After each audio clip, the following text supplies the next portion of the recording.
కేసీఆర్ మనసున్న ముఖ్యమంత్రి కాబట్టే హైదరాబాద్ లో 2.5 లక్షల మంది పేదలకు ఇండ్ల స్థలాలు ఇచ్చారని మాజీ మంత్రి కేటీఆర్ గుర్తు చేశారు. కుకట్పల్లిలో జరిగిన బీఆర్ఎస్ పార్టీ సమావేశంలో బీఆర్ఎస్ వర్కింగ్ ప్రెసిడెంట్ కేటీఆర్ మాట్లాడుతూ కాంగ్రెస్ ప్రభుత్వం వచ్చాక కుకట్పల్లిలో ఒక్క ఇల్లైనా కట్టారా అని ప్రశ్నించారు. ఇందిరమ్మ రాజ్యం అంటే ఇండ్లు కూలగొట్టే రాజ్యం, హైడ్రా పేరిట అరాచకం చేసే రాజ్యం అని విమర్శించారు. వేలాది మంది పేదల ఇండ్లు కూలగొట్టిన దుర్మార్గమైన ప్రభుత్వం కాంగ్రెస్ ప్రభుత్వం అని ఆయన దుయ్యబట్టారు. 10 ఏళ్లు కేసీఆర్ గారి పరిపాలనలో పేదవాళ్లు ఏ ప్రాంతం వారైనా సరే పేదవాళ్లు మరి బ్రహ్మాండంగా సుఖంగా సంతోషంగా ఆనందంగా ఉండే పరిస్థితి ఉండే తప్ప ఏనాడు ఎవరిని ఇబ్బంది పెట్టలేదు అనే మాట కూడా నేను మీకు గుర్తు చేస్తా ఉన్నా.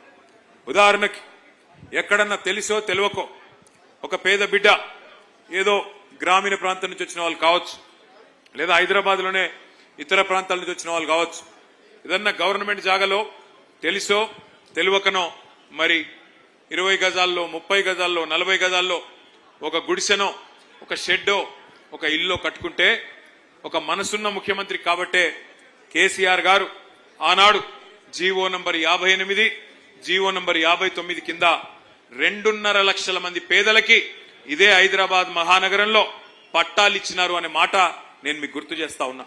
1 కాదు 2 కాదు 2.5 లక్షల మంది పేదలకి పట్టాలు ఇచ్చిన మహానాయకుడు కేసీఆర్ గారు.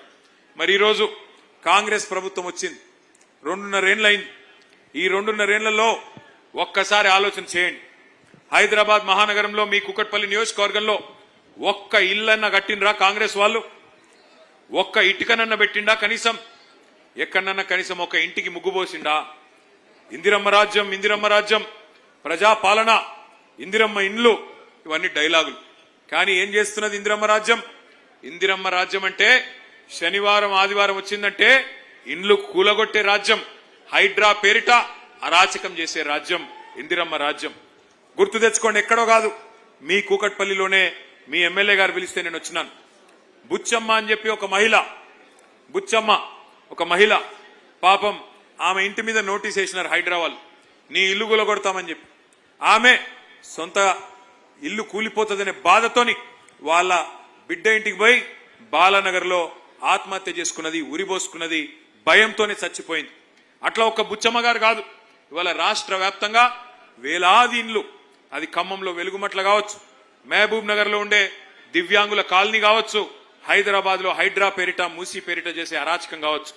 కట్టిన ఇండ్లు ఒక్కటి కూడా లేదు హైదరాబాద్ లో, కానీ కూలగొట్టిన ఇండ్లు ఎన్నున్నాయంటే వేలాది ఇండ్లు.